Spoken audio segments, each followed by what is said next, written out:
اعوذ باللہ من الشیطان الرجیم بسم اللہ الرحمن الرحیم۔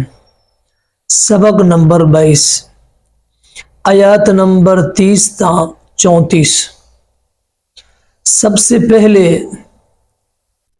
سبق کا خلاصہ آپ لکھ لیں، اس کے بعد پھر مختصر ترجمہ اور تفسیر ہوگی۔ انسانی زندگی کا آغاز، انسان سے پہلے زمین پر جن آباد تھے۔ جب انہوں نے سرکشی اور بغاوت کی انتہا کر دی تو اللہ تعالی نے زمین پر حکمرانی اور خلافت کے لیے انسان کو تخلیق کیا۔ پھر اللہ تعالی نے فرشتوں اور جنوں کے سردار ابلیس کو حکم دیا کہ وہ آدم علیہ السلام کو سجدہ ریز ہو جائے۔ سب نے سجدہ کیا مگر ابلیس نے اپنے تکبر اور انسان کے مقام و مرتبے سے حسد کے سبب آدم علیہ السلام کو سجدہ کرنے سے انکار کر دیا، تو اللہ تعالیٰ نے اسے اپنے دربار سے دھتکار دیا۔ قرآن کے اندر فرمایا وَإِذْ قُلْنَا لِلْمَلَائِكَةِ اسْجُدُوا لِآدَمَ فَسَجَدُوا إِلَّا إِبْلِيسَ الآخر۔ اور جب ہم نے فرشتوں سے کہا آدم علیہ السلام کو سجدہ کرو تو انہوں نے سجدہ کیا مگر ابلیس اس نے انکار کیا اور تکبر کیا اور کافروں سے ہو گیا۔ فرشتوں اور ابلیس کا سجدہ سیدنا آدم علیہ السلام کو سجدہ کرنا تعظیمی طور پر تھا، کیونکہ غیر اللہ کے لیے سجدہ عبادت تو کسی امت میں بھی جائز نہیں تھا، اور ہماری امت میں تو کسی کے لیے سجدہ تعظیمی بھی حرام ہے۔ مثلا سیدنا معاذ بن جبل رضی اللہ تعالی عنہ جب شام سے واپس تشریف لے آئے مدینہ میں تو انہوں نے نبی اکرم صلی اللہ علیہ وسلم کو سجدہ کیا۔ آپ نے فرمایا کہ معاذ یہ کیا ہے؟ فرمانے لگے میں شام میں گیا تو میں نے انہیں دیکھا کہ وہ اپنے پادریوں اور افسروں کو سجدہ کرتے ہیں۔ میں نے دل میں چاہا کہ ہم آپ کے ساتھ اس طرح کریں، تو رسول اللہ صلی اللہ علیہ وسلم نے فرمایا تم یہ کام نہ کرو، کیونکہ اگر میں کسی کو حکم دینے والا ہوتا تو غیر اللہ کو سجدہ کرے تو عورت کو حکم دیتا کہ وہ اپنے خاوند کو سجدہ کرے۔ ابن ماجہ۔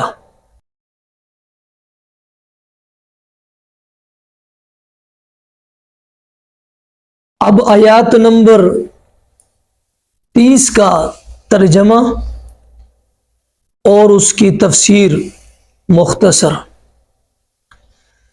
وَإِذْ قَالَ رَبُّكَ لِلْمَلَائِكَةِ إِنِّي جَاعِلٌ فِي الْأَرْضِ خَلِيفَةً قَالُوا أَتَجْعَلُ فِيهَا مَنْ يُفْسِدُ فِيهَا وَيَسْفِكُ الدِّمَاءَ وَنَحْنُ نُسَبِّحُ بِحَمْدِكَ وَنُقَدِّسُ لَكَ قَالَ إِنِّي أَعْلَمُ مَا لَا تَعْلَمُونَ۔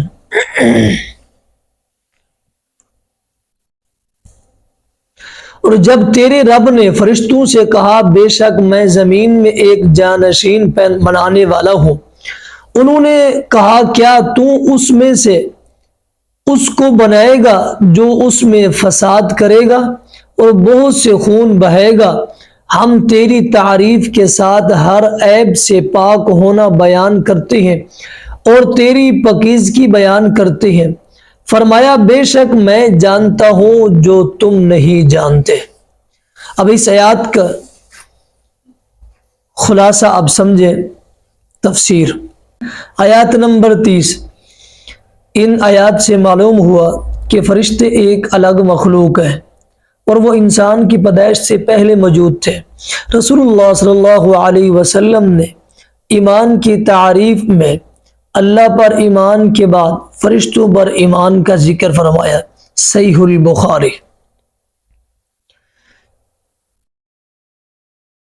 خلیفہ وہ ہے جو کسی کی موت کے بعد یا اس کے غائب ہونے کی صورت میں اس کا جانشین بنے، یا تمام امور خود سر انجام نہ دے سکنے کی صورت میں بعض معاملات میں اس کا نائب ہو۔ یہاں خلیفہ سے اللہ کا خلیفہ مراد لینا درست نہیں ہے، کیونکہ نہ اللہ تعالی پر موت آئے گی، نہ وہ غائب ہے، اور نہ وہ اپنے کاموں میں کسی کا محتاج ہے۔ بقول ابن کثیر رحمہ اللہ تعالی کے، یعنی خلیفہ سے ایسے لوگ مراد ہیں جو نسلاً بعد نسل ایک دوسرے کے جانشین بنیں گے۔ اسی طرح خلیفہ سے مراد صرف آدم علیہ الصلاۃ والسلام نہیں بلکہ پوری نوع انسان ہے۔ اس کی دلیل یہ ہے کہ زمین میں فساد اور خون بہانا آدم علیہ الصلاۃ والسلام کا نہیں بلکہ اولاد آدم کا تھا۔ ابن کثیر، یہاں پر ایک سوال پیدا ہوتا ہے، وہ سوال یہ ہے کہ فرشتوں کو انسان کا زمین میں فساد کرنا کیسے معلوم ہوا؟ جواب اس کا کچھ یوں ہے، جواب یہ ہے کہ خود اللہ تعالی نے انہیں بتا دیا تھا۔ دلیل ان کا یہ کہنا ہے کہ ہمیں کچھ علم نہیں مگر جو تو نے ہمیں سکھایا۔ فرشتوں کا سوال اعتراض کے لیے نہیں بلکہ انسان کی پیدائش کی حکمت معلوم کرنے کے لیے تھا۔ آیات نمبر 31،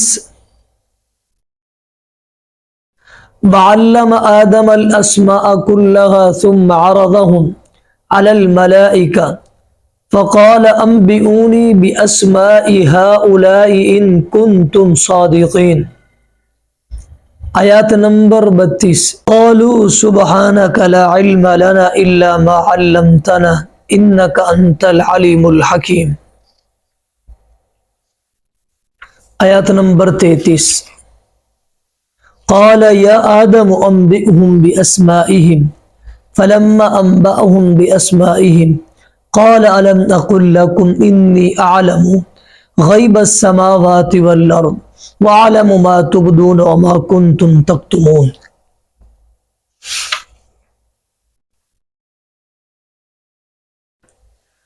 اور آدم کو سب کے نام سکھا دیے، پھر ان کو فرشتوں کے سامنے پیش کیا، پھر فرمایا مجھے ان کے نام بتاؤ اگر تم سچے ہو۔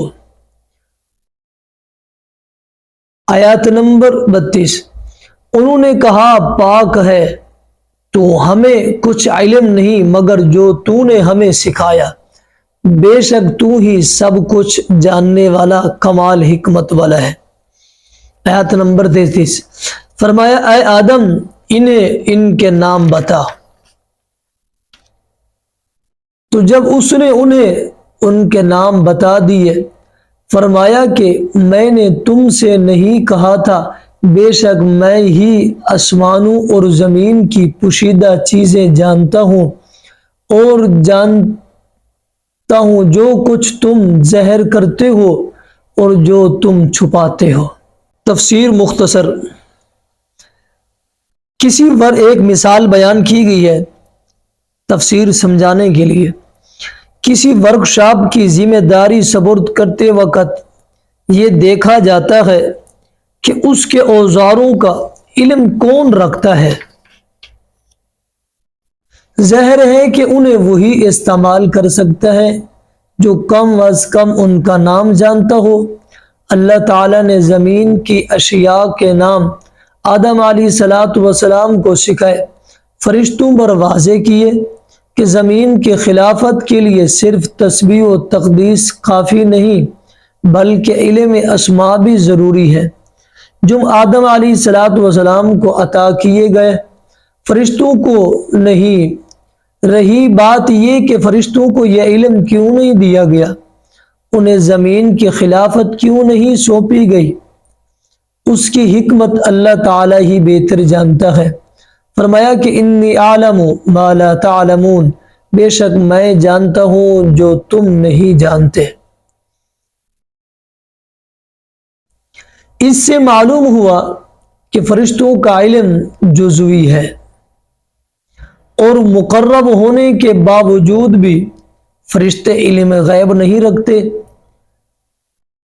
غیب اللہ کے سوا کوئی نہیں جانتا، جیسا کہ سورۃ نمل کے اندر یہ بات واضح ہے۔ اور بات صحیح بخاری کے اندر بھی موجود ہے، سیدہ عائشہ رضی اللہ تعالی عنہا فرماتی ہے کہ رسول اللہ صلی اللہ علیہ وسلم نے فرمایا، جو شخص تمہیں کہے کہ نبی صلی اللہ علیہ وسلم غیب جانتے تھے تو بلا شبہ اس نے جھوٹ کہا ہے، اللہ تعالیٰ تو فرماتا ہے اس کے سوا کوئی غیب جانتا ہی نہیں ہے۔ صحیح بخاری۔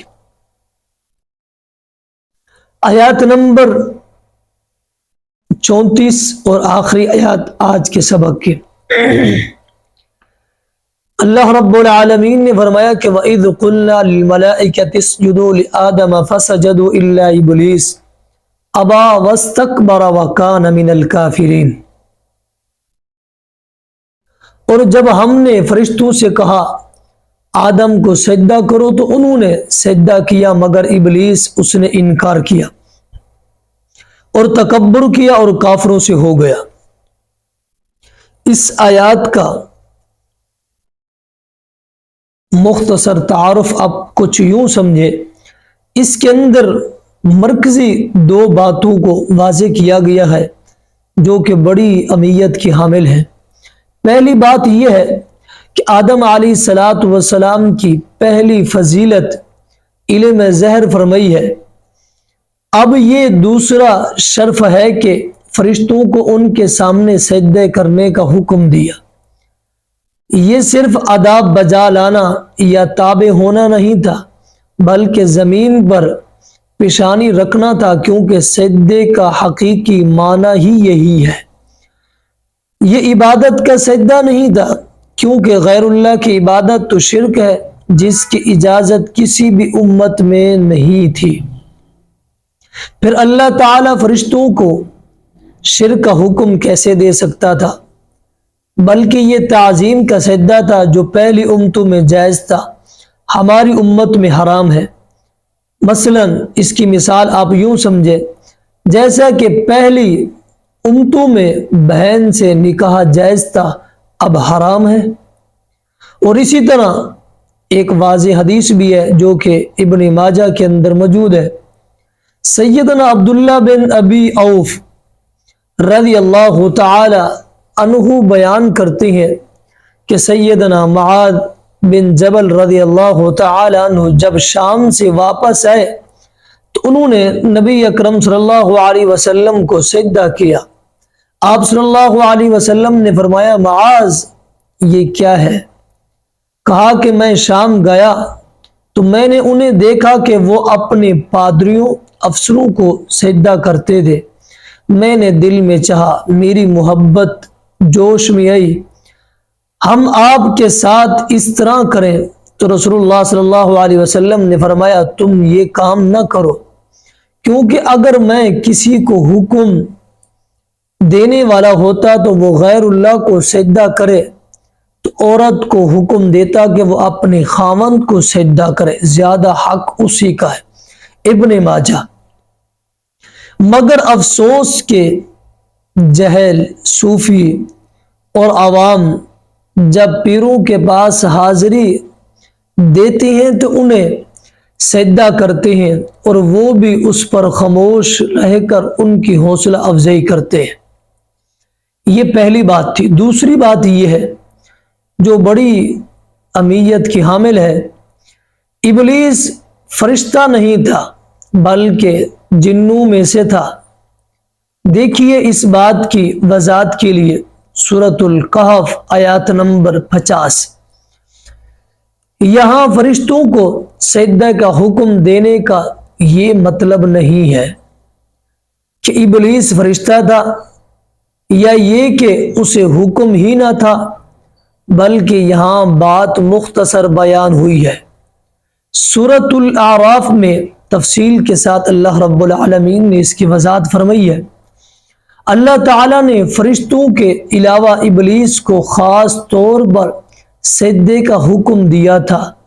فرمایا کہ ما منعک اللہ تسجد اذ امرتک، سورۃ الاعراف تجھے کس چیز نے روکا کہ تو سجدہ نہیں کرتا جب میں نے تجھے حکم دیا ہے؟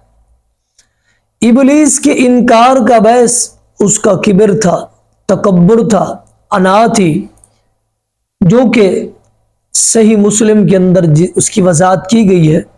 سیدنا عبداللہ بن مسعود رضی اللہ تعالی عنہ بیان کرتے ہیں کہ رسول اللہ صلی اللہ علیہ وسلم نے فرمایا، وہ شخص جنت میں نہیں جائے گا جس کے دل میں ذرہ برابر بھی کبر ہوگا۔ صحیح مسلم۔ وما علینا الا البلاغ المبین۔